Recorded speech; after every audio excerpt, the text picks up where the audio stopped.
If you've been watching this channel for a while now, you'll know that over the last few years, I've been on a journey of spiritual transformation.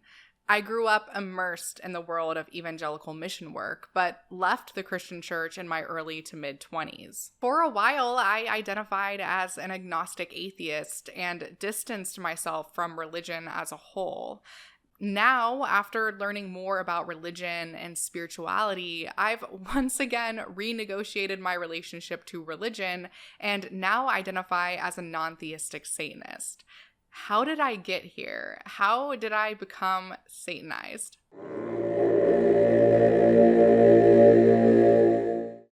Hey guys, welcome back to my channel. My name is Taylor, and on this channel we talk about life and relationships after leaving the church and do some commentary on the goings-on in evangelical Christianity. So a few weeks ago, I was on the phone with one of my patrons, Alan, who's actually since become a really good friend of mine, and we were talking about different video ideas, and I mentioned the possibility of making a video about my journey to Satanism. I've tossed around this idea before, even teasing it in community posts, but I had yet to take the plunge and actually do it. At one point during our conversation, Alan said to me, "Taylor, you've mentioned wanting to make this video a couple times, but it seems like you might be avoiding it just a bit." Alan, way to call a girl out. He's totally right though. I am hesitant to make this video for a few reasons.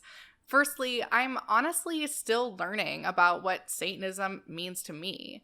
To borrow a phrase from Christianity, I'm early on in my walk with Satan. Oh my gosh, that's so cringy. I've criticized other religious content creators like Vanessa Chen and Girls Gone Bible for platforming themselves as experts on religious topics while having little actual experience or knowledge. Wouldn't I be a hypocrite if I did the same as a new Satanist? The more I've thought about this, though, I've realized there's one major difference between myself and these creators.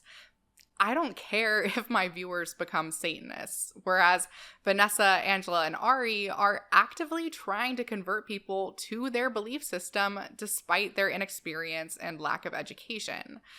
I'm not evangelizing on behalf of Satanism, and I don't think becoming a Satanist is a salvific act or necessarily makes somebody a better person. If there's anything that I'm actively evangelizing on behalf of, it's the music from the band Ghost, because yes, I do hope y'all listen to Ghost. Seriously, it makes my heart so happy when people say that they found Ghost through my videos. This naturally leads me to the second reason I've avoided making this video.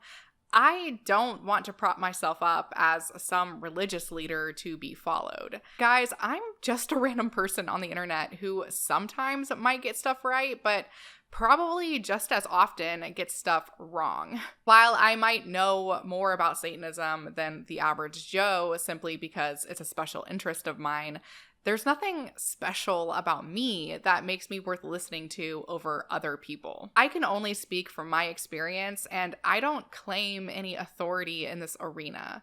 As I said, I don't care if any of you become Satanists. What I want for you is to discover the spiritual path that feels most authentic to you and doesn't impose on or hurt other people, whether that's Satanism, atheism, Christianity, or any religious tradition. So why am I making this video? Well, mostly because I've had loads of people specifically ask me to make this video.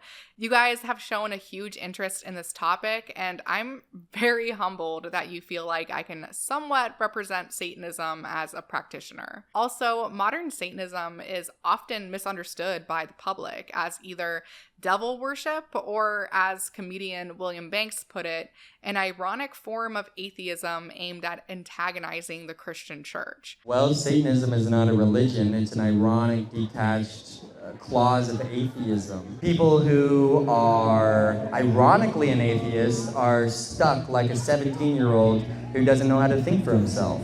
The actual lives and thoughts of Satanists are rarely accurately represented in society or the media. In fact, most have only heard about Satanism in reference to widely debunked conspiracy theories. With no exaggeration, there are literally thousands of videos on YouTube from supposed ex-Satanists who've apparently turned their lives over to Christ. Just go to any conservative Christian content creator's page, filter by most popular, and I'm willing to bet you money that one of their most popular videos is them interviewing an ex-Satanist. I swear, these Christians are more obsessed with Satan and the demonic than I am. It's almost like Satan is more interesting of a figure to talk about than God. One of the most prolific ex-Satanists is a man named John Ramirez. He's literally all over YouTube. Michael Knowles even interviewed him in a video from 10 months ago, which has garnered almost 2 million views. The thing about John Ramirez is that his stories from his time in Satanism often conflict and have no evidence to back them up. He claims he was formerly involved in satanic ritual abuse, which is a long debunked, decades-old conspiracy theory. To top all of this off, he's conveniently leveraged his status as a former Satanist into course programs and book deals. He's a huckster, plain and simple. All of this to say, the stories of former Satanists turned Christians are everywhere. On the other hand, stories of former Christians embracing Satanism are far less common. If people like John Ramirez can brazenly lie about a mythical satanic past for some mummy dust, I think it's about time that an actual Satanist shares about why she chooses Satanism as her spiritual path. Okay, before we dive into the first chapter of this video, I'd like to tell you all about a really exciting event I'm hosting in just a few weeks.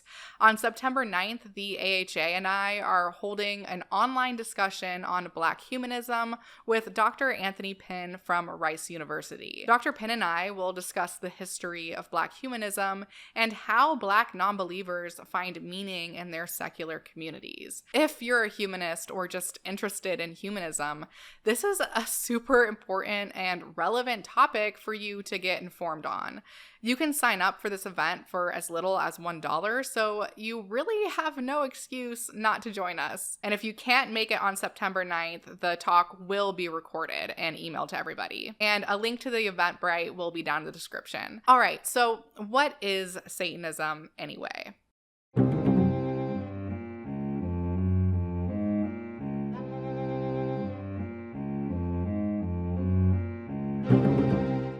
Well, there's no concrete answer to this, unfortunately. Satanism encompasses a diverse array of beliefs and philosophies. Per Faxneld, who's one of the world's leading scholars on Satanism, broadly defines Satanism in two senses: sensu lato and sensu stricto. And apologies if I'm not pronouncing that right. I don't know Latin at all, obviously. According to Faxneld, sensu lato entails celebrations of the devil used as a discursive strategy in a demarcated and restricted manner. This form of Satanism refers to socialists who utilize Satan as a symbol of rebellion, or the literary movement of Romantic Satanism. Sensu stricto refers to a system of thought in which Satan is celebrated in a prominent position. In this part of the video, I'm going to be discussing Satanism in sensu stricto. In my observation, and this is just my observation, these are not like scholarly categories, modern Satanism crops up in three different forms: atheistic, theistic, and non-theistic. While atheism and non-theism are sometimes used synonymously, to me, they mean slightly different things. As I said at the beginning of this video, I identify as a non-theistic Satanist, but in a way that might surprise some of you. We'll discuss non-theism in depth later on, but first, let's start by talking about atheistic Satanism. I'll first summarize what it is, and then provide my thoughts on it afterward. So in general, atheistic Satanists don't believe a supernatural realm exists. They don't believe in or worship the devil, but view him purely as a symbol. To atheistic Satanists, Satan is a positive figure who represents freedom, intellectualism, and unapologetic materialism. The most prominent atheistic group is the Church of Satan, established by Anton LaVey in 1966, and now headed up by Peter Gilmore. This form of Satanism is sometimes referred to as LaVeyan Satanism, which apparently is, I guess, an offensive term to some members of the COS. While the Church of Satan represents the first formalized satanic religion, even at its height, it only attracted a few thousand members. And today, the COS is fairly inactive from what I understand. The main thing they do is mail out membership cards that aspiring LaVeyans can purchase for upwards of $200. Personally, I'm not particularly drawn to atheistic Satanism, even though my flavor of Satanism is definitely indebted to it. A central component of atheistic or LaVeyan Satanism is the idea that hedonism and indulgence should be embraced and one's ego exalted. Satan is an exteriorized version of one's own ego, and thus, within this satanic framework, you are your own god. Your mission in life is to make yourself happy and work toward your own personal goals. My own satanic philosophy loosely follows this model. I view my spirituality as originating from within myself, rather than being rooted in the dogma of some external source. My practice is centered on me, and my version of Satan is likely a construct of my own mind. So you could call this becoming your own god. I also, think being happy is usually a good thing. However, I'm really not fond of describing my spirituality in LaVey's terms, with his emphasis on indulgence and becoming a god. I think his often hyperbolic wording leads to an overemphasis on personal and usually external success. Apparently, this exact issue, among many others, is partially what led one former COS member, Michael Aquino, to ultimately break away and start his own organization, the Temple of Set. Aquino didn't like how LaVey ranked members in the church according to their material success. I wouldn't like that either. I think that's very... ugh. I also just strongly dislike LaVey and the Satanic Bible. Apparently, what incentivized LaVey to publish the Satanic Bible in the first place was mostly money. He was also very much a showman at heart and wove a grandiose self-mythology. Zena Schreck, a former COS high priestess and LaVey's daughter, describes him as narcissistic and laments how her father lacked compassion and didn't care about the innocent people accused of heinous crimes during the satanic panic of the 80s and 90s. She believes LaVey was more interested in cultivating his inner circle and making connections with celebrities. Today, as far as I know, the Church of Satan does little community engagement, if not none at all, and is really more of a social club that one can belong to. And while there are some good bits here and there in the Satanic Bible, it honestly reads to me more like a list of LaVey's personal pet peeves. But what religious text can't be interpreted, at least in part, as a list of some random dude's personal pet peeves? The Satanic Bible is also heavily influenced by the philosophy of Ayn Rand, social Darwinism, and books like Might is Right.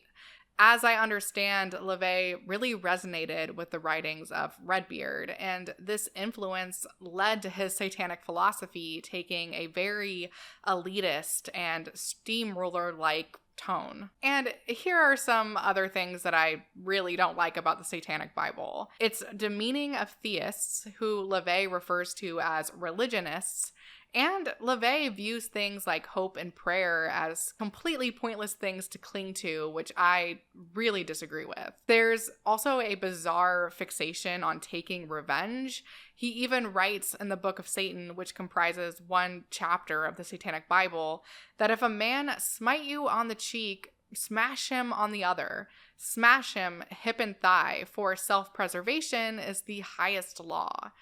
This is a line that's actually taken from Might is Right. You know, I think Jesus might have been onto something when he said turn the other cheek. Generally, I'm more a fan of that approach than the slay your enemies approach.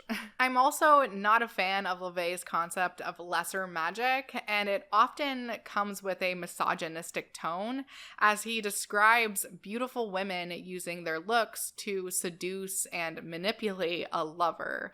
This tone actually encompasses the entirety of one of his other works, The Satanic Witch, a book that I actually have. And overall, LaVey Satanism places no emphasis on issues of social justice, undoubtedly due to the initial heavy influence of Might is Right. For me, social justice, LGBT plus rights, and feminism are an integral part of my identity as a Satanist. Not to make this video into a giant Church of Satan dunk fest, but in my experience, some followers of LaVey are Satanism gatekeepers. I've had a few comment battles with these types, and they contend that Satanism is inherently atheistic and that the only true Satanists are those involved with the Church of Satan. This is just really dumb.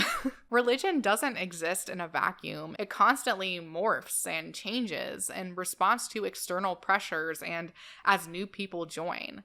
To me, Satanists are anyone who claim to be a Satanist. I've spoken before about how some evangelical Christians proclaim what they consider true Christianity as a way to sweep the misdeeds of their fellow Christians under the rug.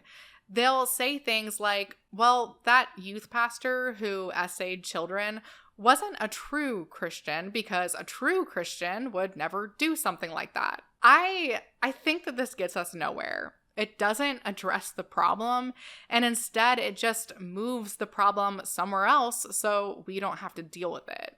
As a Satanist, I don't want to make the same mistake. The reality is, there are some awful Satanists out there. In fact, there are a number of satanic groups like the Joy of Satan and the Order of the Nine Angles who are straight up neo-Nazis. Just like how the symbols of Christianity are used by hateful people to do hateful things, there are those who likewise use the symbols of Satanism to do hateful things. Symbols are just symbols at the end of the day. They carry no inherent meaning, and it's what people do with these symbols and the context in which they're being used that matters. Those involved with the O9A are Satanists, and acknowledging this fact, I think, is the first step to dealing with the harm these organizations cause. Of course, just because I think these people are Satanists doesn't mean that I want anything to do with them or want to be around them at all. Hell no, Nazi punks fuck off all the way. Okay, we're finally moving on to the next form of Satanism, theistic Satanism. As you might have guessed, theistic Satanists are those who believe Satan exists as a deity and incorporate supernatural beliefs into their religious system. However, this still doesn't necessarily mean that theistic Satanists are devil worshippers. I really find this form of Satanism to be intensely interesting. However, it's probably the one I'm least familiar with. Overall, I'm pretty sure that theistic Satanists make up a small minority of all Satanists. Most Satanists that you encounter are going to be atheistic or non-theistic. An example of a theistic group would be the Temple of Set, although this group doesn't like to be labeled as Satanists and prefers to be called Setians. As I mentioned previously, Michael Aquino formed this religious organization after parting ways with the Church of Satan. The primary reason he left was that he was beginning to have much more theistic leanings. Within the religious framework of the Temple of Set, Aquino connected Satan to Set, the Egyptian god of chaos, storms, violence, and disorder. Aquino, he claims that Set appeared to him one night and guided him in writing the foundational text for Setians. So I've actually read a portion of this foundational text because it was in one of the books that I have about Satanism from Faxneld, and in my opinion, it's rather incoherent. Aquino, writing as Set, claims to have used occultist Aleister Crowley and Anton LaVey to prepare people's minds for the impending aeon or eon of Set, but that Michael Aquino would be the one to act as magus of this eon. So basically, Aquino declared himself Set's prophet and defrocked LaVey. Convenient. Outside of Satanism, there are some smaller theistic groups. The neo-Nazi O9A, for example, is theistic, from what I understand. There are also theists who refer to themselves as Luciferians and view Lucifer as a separate entity from Satan. Left-hand path practitioner Michael W. Ford established a group practicing Luciferian witchcraft known as the Order of Phosphorus. He's also a leader in the Luciferian Assembly of Lightbearers, a group that incidentally attempted to establish a brick and mortar church here in Texas back in 2015. The church only lasted a year, from what I understand. And to be upfront, I'm very unfamiliar with Luciferianism. So if any of you guys know more about this type of Satanism, please drop me a comment. I have no data to support this, so please take it with a grain of salt, but I speculate that many theistic Satanists are solo practitioners. I actually had the privilege of recently speaking with one such Satanist who goes by Noctis on TikTok. Noctis has started producing amazing and very aesthetically beautiful educational content on TikTok that I highly recommend checking out. My next video, which I'm thinking I'm going to title Satanic Stirrings number 2, will feature my interview with Noctis. He and I actually share a lot in common despite our differing views on whether Satan really exists. Okay, now on to my flavor of Satanism, non-theistic Satanism. I was recently discussing with Drew what I perceive to be the difference between non-theism and atheism, and as I said earlier, many people use these terms interchangeably. This isn't wrong, but I see them as being slightly different from one another. For me, non-theism doesn't assume that a supernatural realm exists, but it also doesn't make the firm claim that it doesn't. Some non-theistic organizations are built on a secular or non-supernaturalist framework, but they also don't limit their members to an atheistic position. For example, the website for the Satanic Temple, which is the largest non-theistic satanic organization, says that you can join even if you hold supernatural beliefs, as long as you agree with TST's fundamental tenets. The Church of Satan, on the other hand, states that there's no room for any other god because in Satanism, you are your own god. The Church of Satan also rejects the notion that theistic Satanists exist at all, which doesn't really make any sense to me because they clearly exist. Like, what? But they claim that you can't, the statement or like the terms theistic Satanists are like, it's like an oxymoronic statement, I think is what they say. To complicate things further, when I call myself a non-theist, I mean that I don't believe the question of whether the supernatural exists is even worth focusing on. Do I believe in the literal devil? No, not really. But does that matter? Whether the devil is real or just a symbol, my experience and relationship to them remains. And what is belief anyway? When I was a Christian, I professed belief in God, but did that mean I was always 100% convinced that God was real? Of course not. There were many times when I really felt like he wasn't. Beliefs don't exist in a dichotomous way. We don't just totally believe something or totally disbelieve it. Belief in any claim exists on a spectrum, and where our belief falls on this spectrum shifts across time and circumstances.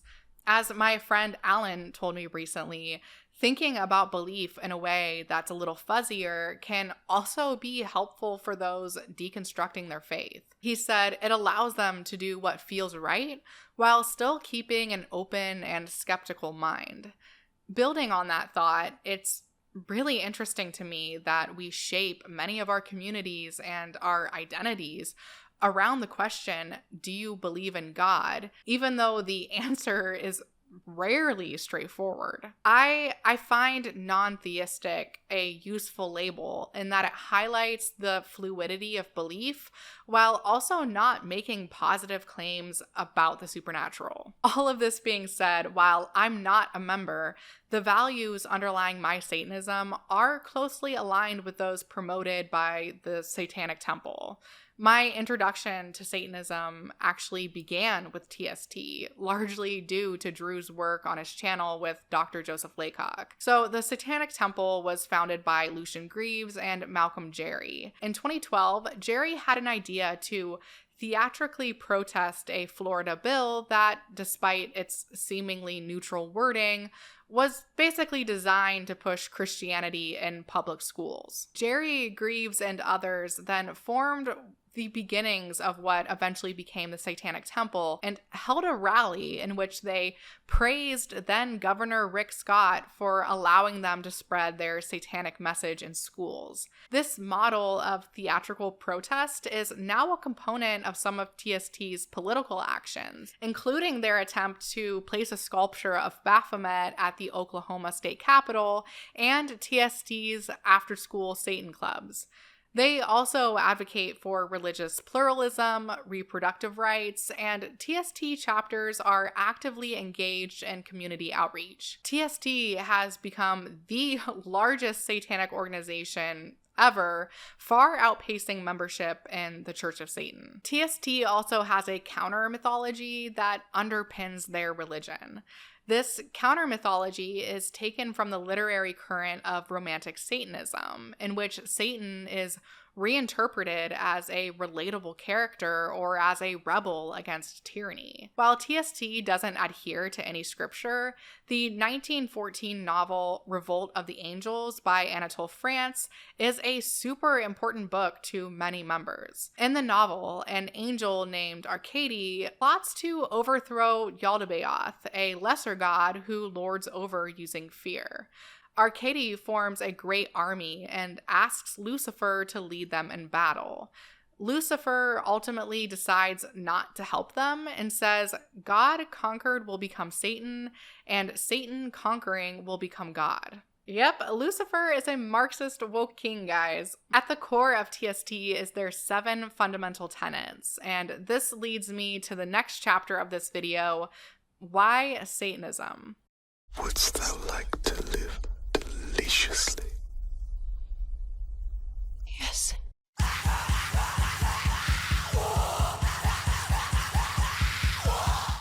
Much of what I value as a Satanist is derived from TST's 7 fundamental tenets, which are: 1 should strive to act with compassion and empathy toward all creatures in accordance with reason. The struggle for justice is an ongoing and necessary pursuit that should prevail over laws or institutions. One's body is inviolable, subject to one's own will. The freedom of others should be respected, including the freedom to offend. To willfully and unjustly encroach upon the freedoms of another is to forego one's own. Beliefs should conform to one's best scientific evidence of the world. One should take care never to distort facts to fit one's beliefs. People are fallible. If one makes a mistake, one should do one's best to rectify it and resolve any harm that might have caused. And the last tenet is: every tenet is a guiding principle designed to inspire nobility in action and thought. The spirit of compassion, wisdom, and justice should always prevail over the written or spoken word. I'm especially fond of Tenet 7, and I think it's really important to recognize that tenets or principles are general guides and not strict mandates. As someone who grew up in a conservative form of Christianity, it's refreshing not to be held prisoner to words on a page. Life is complicated, and sometimes certain situations warrant breaking the rules, so to speak. Even for those who claim their principles are unbreakable, odds are they've occasionally broken them because it was the right thing to do. As you guys might have guessed, I do actually take a little bit of an issue with Tenet 5, which talks about beliefs conforming to one's best scientific evidence of the world.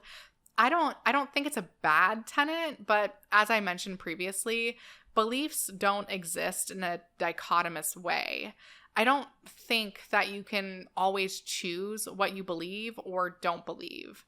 While I think you shouldn't bend facts to fit your beliefs, I don't think it's necessarily harmful to hold beliefs without evidence. For example, someone can believe in the Norse pantheon without that belief impacting their understanding of the natural world.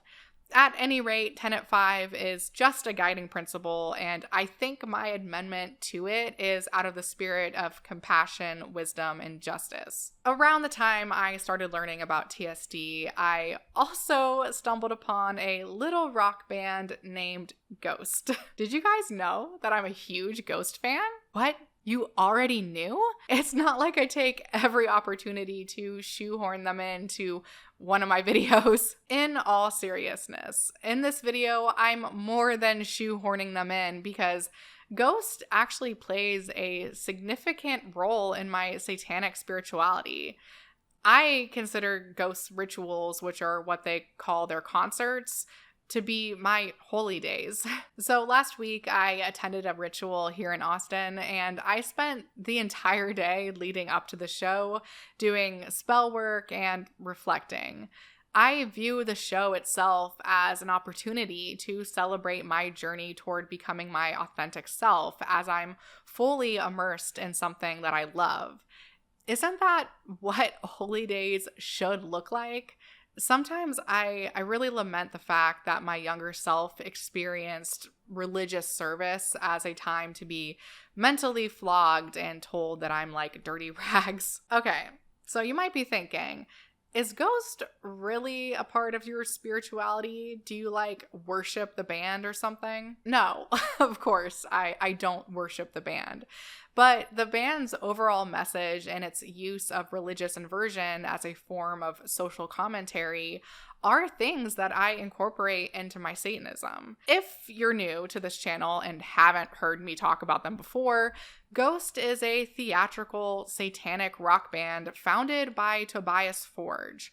The band is a satirical portrayal of the Catholic Church. Tobias plays a demonic anti-pope figure who's tasked, along with the rest of the band, with spreading the message of a fictional satanic clergy. In my opinion, the band's theatrics are primarily a commentary on how tyrants seize power and control by weaponizing religion. I've talked before about one of my favorite songs by Ghost, He Is. He Is, originally written as She Is and as a tribute to one of Tobias's friends who passed away, is basically a hymn or worship song to the devil.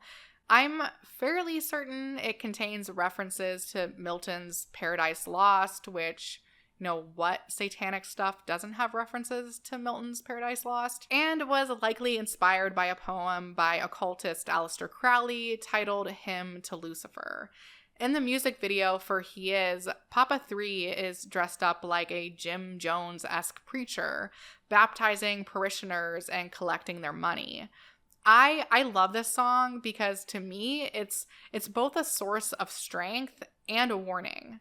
It's a reminder of the strength I draw from viewing Satan as a symbol of disobedience and rebellion, but also of how wannabe authoritarians and cult leaders stir up religious fervor to gain power. Also, if you haven't heard the song Satanized from their newer album, it's a must listen.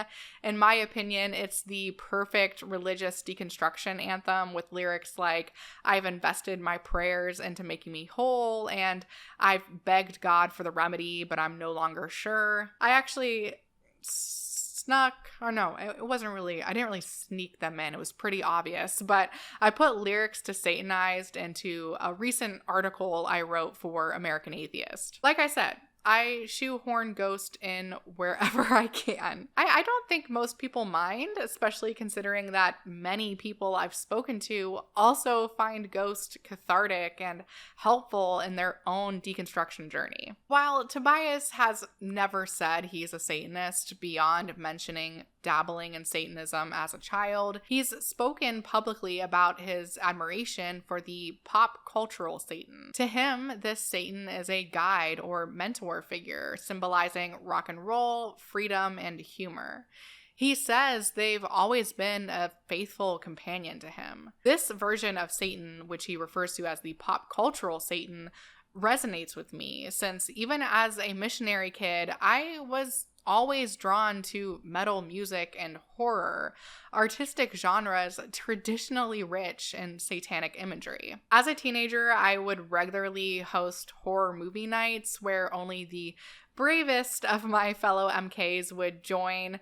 My best friend Saddam, who I've actually had on this channel once, maybe more than that, at least once.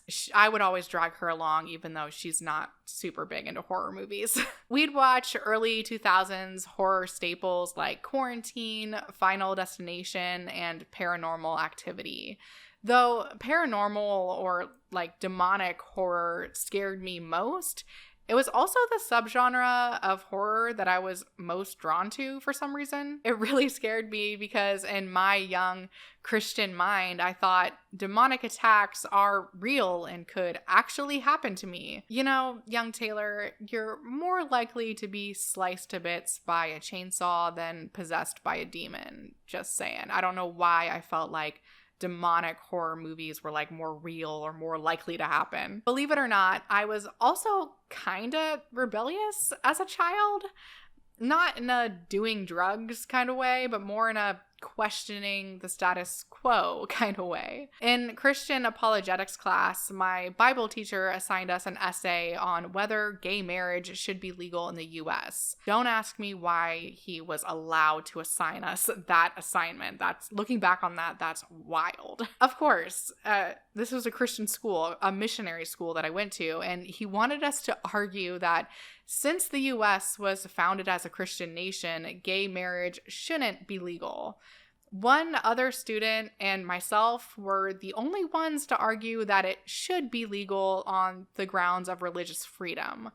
Also, being a closeted bisexual probably played into that a little bit. If I remember correctly, I'm pretty sure I did not get a good grade on that paper. I don't tell you guys that to like toot my own horn or something, because if I'm being honest with myself, my questioning of the status quo was sometimes just an excuse to provoke and like piss people off. Okay, a little story time. While my parents were Protestant missionaries, they actually did end up joining a Catholic mission organization during our time in Indonesia.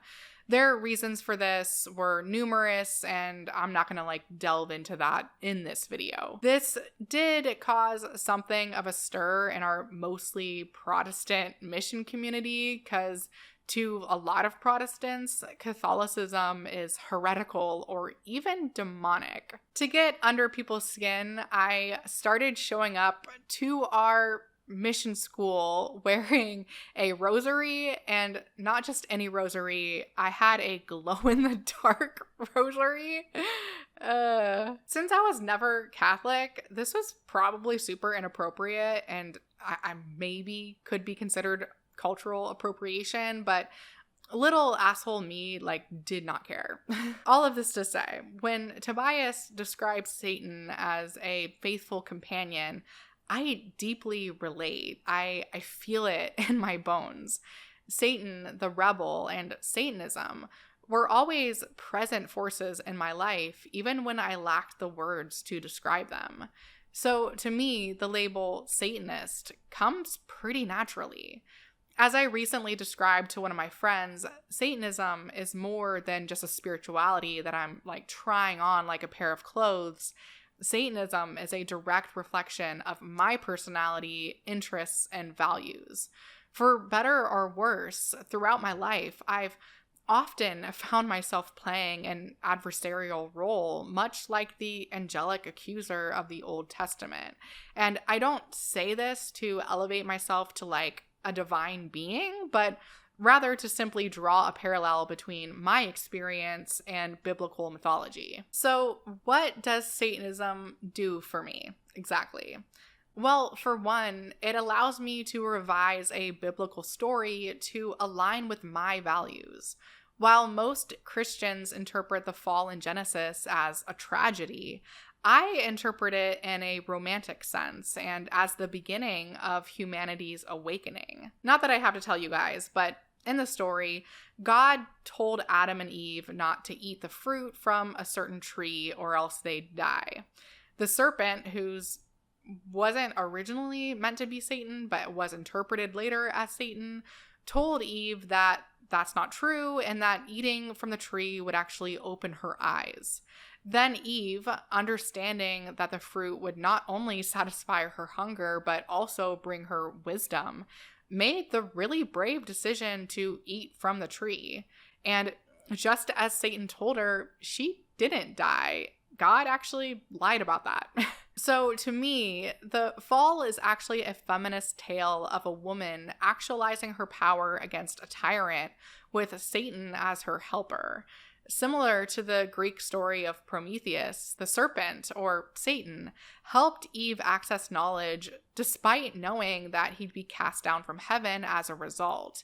And in my own opinion and how I view it, Eve also knew that her act of eating the fruit would doom her, but she found it worth doing anyway. This understanding of Satan, Eve, and the fall has historical precedence. My thoughts on this are in no way original. Madame Helena Blavatsky, founder of Theosophy, interpreted things in a very similar way and actually referred to Satan as the father of the spiritual mankind. There's also the 19th century The Woman's Bible, which is a feminist critique of several biblical passages written by suffragette Elizabeth Cady Stanton. In the book, Stanton argues that the story of the fall is merely a myth, but that Eve should be praised for her courage, dignity, and ambition anyway. Unfortunately, the Woman's Bible was rejected by the larger women's suffrage movement for being too radical and not a good look for their movement. And given the time that it was written, I think that this was probably the right decision. Because of my reinterpretation of Christian mythology as a part of my Satanism, I actually see my Satanism as Christian. Yeah, that's probably shocking to some of you. The thing is, as long as Christianity has existed, it's been reinterpreted. Reinterpretation, and in some cases, complete additions, have led to church schisms, denominational differences, and various offshoots of Christianity like Mormonism. Christianity isn't a monolith, and instead should be thought of as a branching river in which other rivers and streams intersect. For me, I feel it's important to acknowledge that my Satanism likely wouldn't exist without Christianity. That being said, please don't go off telling other Satanists that they're actually Christians, because many Satanists associate Christianity with trauma or have religious trauma themselves, or they conceptualize their Satanism as something fully separate from Christianity. There's no one way to think about this. And very controversially, I actually think someone can be a Satanist and a Christian at the same time.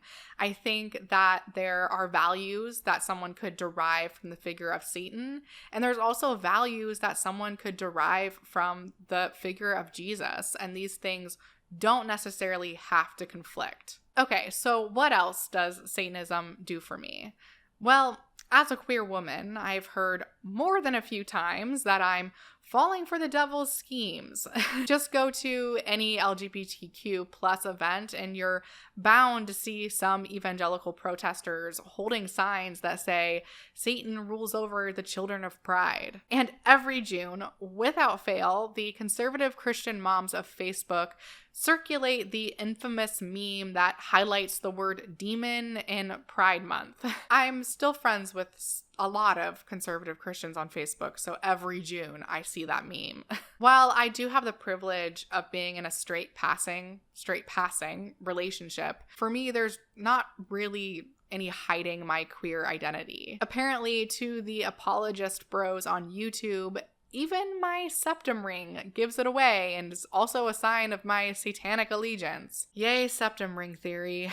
So, they're calling me satanic anyway. Why don't I just own it? In this way, my Satanism is an act of reclamation. In a video from a few years ago, Drew talks with Dr. Joseph Laycock about TST and their use of something called therapeutic blasphemy. Therapeutic blasphemy is the idea that by performing blasphemous acts like ripping up a Bible, one can experience catharsis.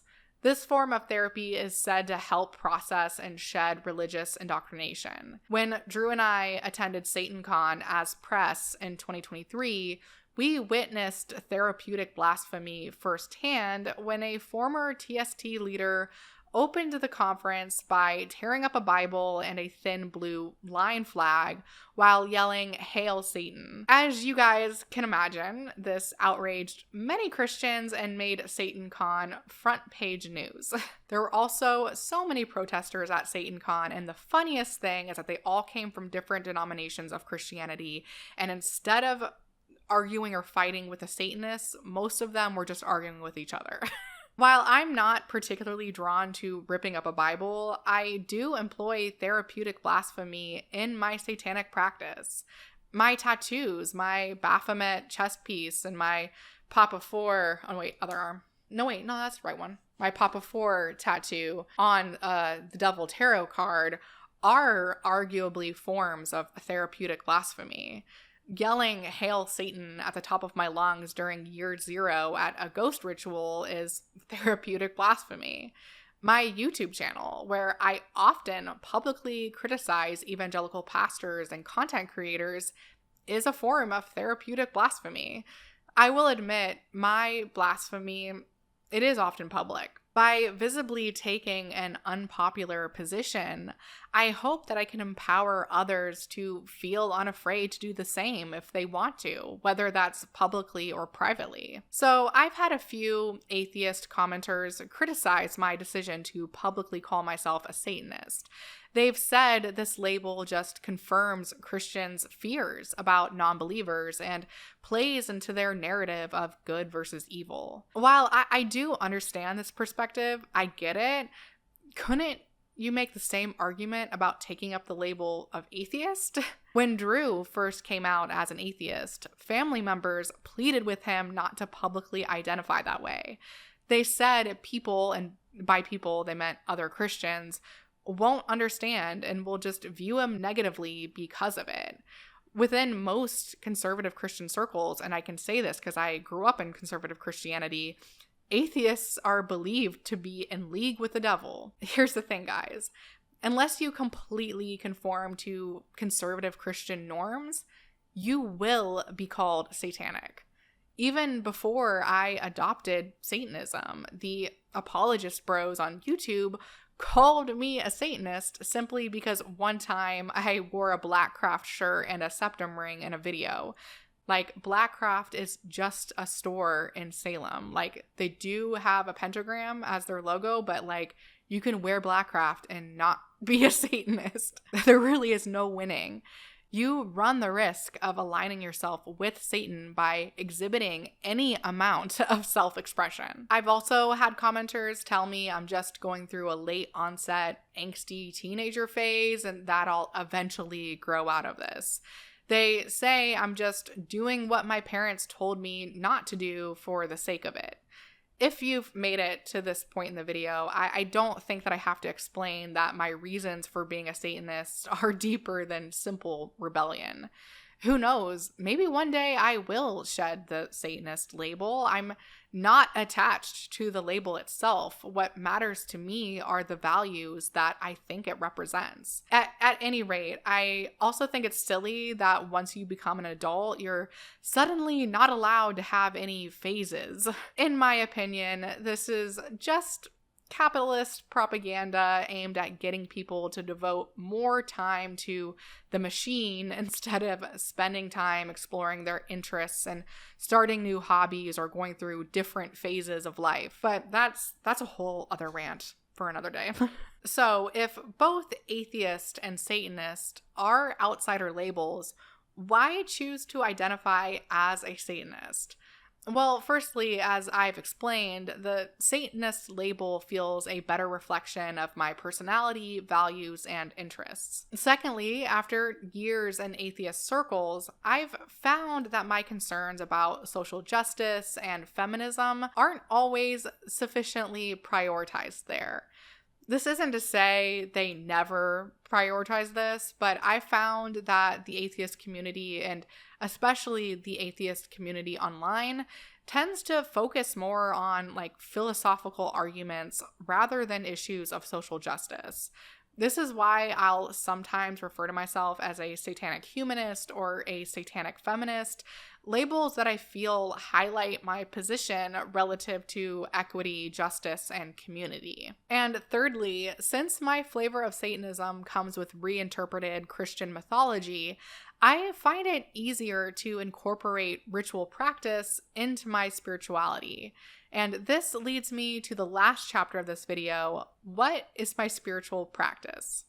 Ad Satanas qui laetificat. So, to throw you guys for another loop, I actually identify as religious. This realization hit me while listening to an episode from one of my favorite YouTubers, Dr. Angela Puka from Angela's Symposium. Unfortunately, this was over a year ago, so I don't remember which video of hers I was listening to, but as I recall, Dr. Puka, while acknowledging that people are free to choose their own labels, she kind of lamented how some practitioners of witchcraft identify themselves as spiritual rather than religious. She explained that when those following more esoteric paths avoid calling themselves religious, it can have the undesirable effect of leaving the definition of religion in the hands of the world's major faith traditions. Basically, religion then becomes synonymous with theism. Just like Satanism, religion doesn't have one definition. Religion is a tool we use to create meaning and purpose, but the form that tool takes can vary. As I explained in my video, The Realizations That Destroyed My Religious Ideas, religions like Wicca and witchcraft emphasize practice over belief. While beliefs about the supernatural may be involved, in these traditions, what one does is much more important than what one believes. I think that for those of us who've come out of evangelical Christianity, it's easy to mistakenly believe that other religions resemble Christianity just with different gods. In reality, this couldn't be further from the truth. Religion is much more complex than that, and I think that this kind of misconception about religion leads many online atheists and atheists in real life to take kind of a anti-theist stance and claim that religion is always harmful. I actually recently heard a group of atheists on stage at a conference talk about how they think religion is always harmful, which a lot of the time, yes, religion can be harmful, but like religion is a lot broader than evangelical Christianity. So if I'm religious, what does my religious practice look like? In short, my practice is underpinned by reinterpreted Christian mythology while heavily influenced by witchcraft. I took inspiration from witches and Wiccans to build a satanic altar in my bedroom, and my altar serves as a designated sacred space where I do my ritual and spell work. While I did buy a few items for my altar, such as a statuette of Lucifer and artwork of Baphomet, most of the objects on my altar are things that I've collected while traveling or just hold a lot of sentimental value to me. For example, on my altar, I have an old coaster from when Drew and I stayed at the TWA hotel at JFK. I have a pocket hug that my mom gave me a while back, and I have a bunch of shell necklaces from my time living in Indonesia. Of course, my popias are also prominently displayed on my altar. It's really, really important to me that my altar visually represent memories and my interests. I didn't want it to be full of things that I just bought from some spiritual store. I actually have a video on my Patreon where I discuss my altar in detail if you're interested in watching that. I think it ended up being 20 or 30 minutes long because there's a lot of stuff on my altar that I had to explain. A link to my Patreon is down in the description. So what do I do at my altar? Well, that depends. On some days, I'll simply burn incense, listen to music, light candles, and read tarot cards. And on other days, I'll perform a spell or a larger ritual that I've found in a book or a TikTok reel, or a ritual or spell that I've just created myself. Most days, I don't do anything.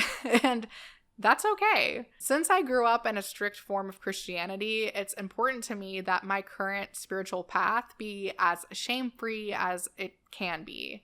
As an evangelical, I was taught that regularly reading your Bible, attending church, and doing devotionals were required to be a good Christian. And I don't want my Satanism to become an obligation that I perform out of guilt or pressure. You're probably wondering if I think performing a spell or doing a ritual actually does something in a metaphysical sense. And no, I don't really think so. But does that matter? As Shiva Honey outlines in her book, The Devil's Tome, ritual has several emotional and social benefits. It can help process grief, enhance interpersonal relationships, and give you a sense of grounding and control.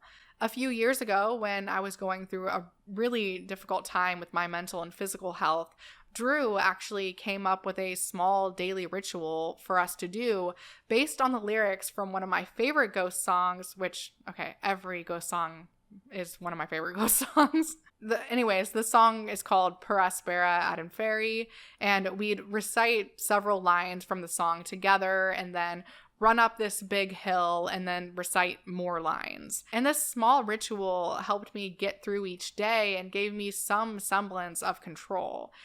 Per Aspera ad Inferi roughly translates to through hardships to hell, and is a twist on the Latin phrase per aspera ad astra, which means through hardships to the stars. But as I understand, per aspera ad Inferi is not exactly correct in Latin.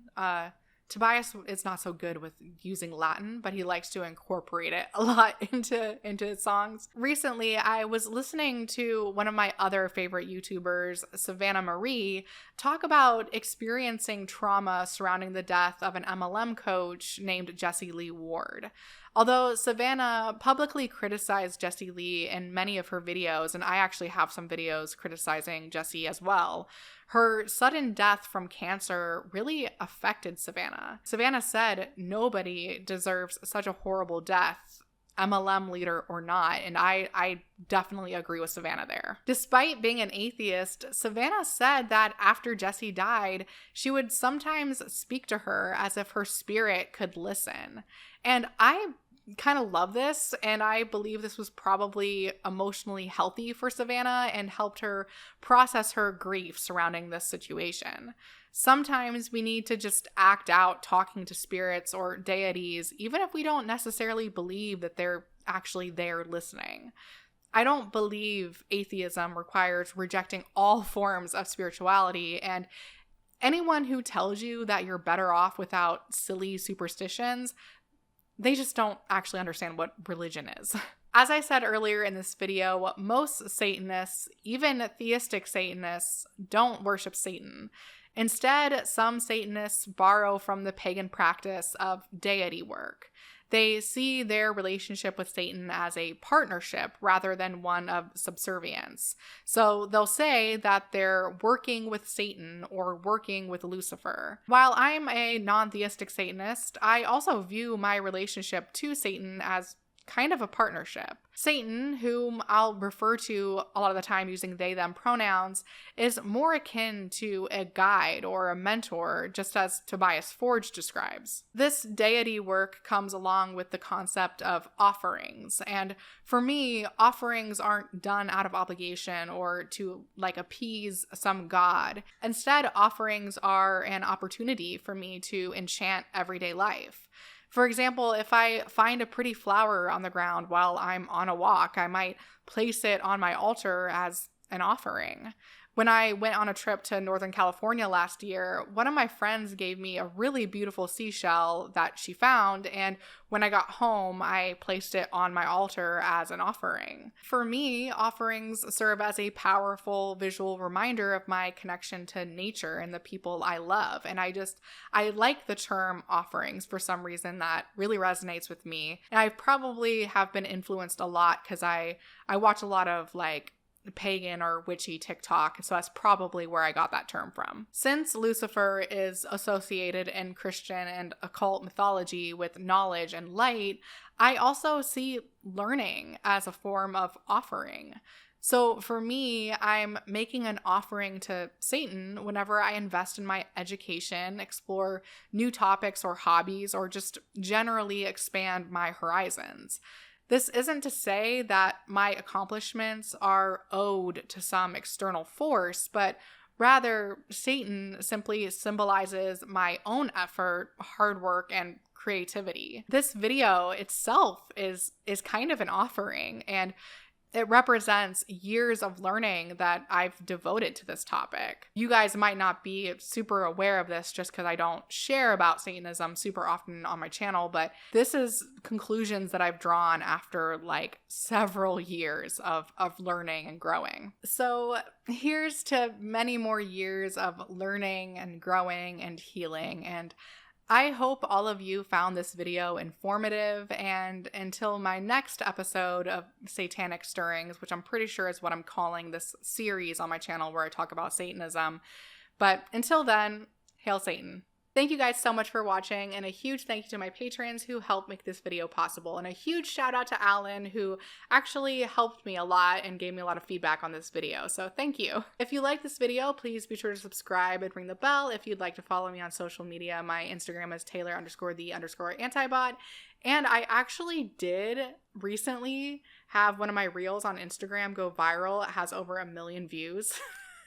And it's just this little silly ghost reel, but I am active on Instagram if you guys want to follow me there. And if you'd like to support this channel financially, a link to my Patreon will be down in the description, and we'll see you on the next one. Say bye!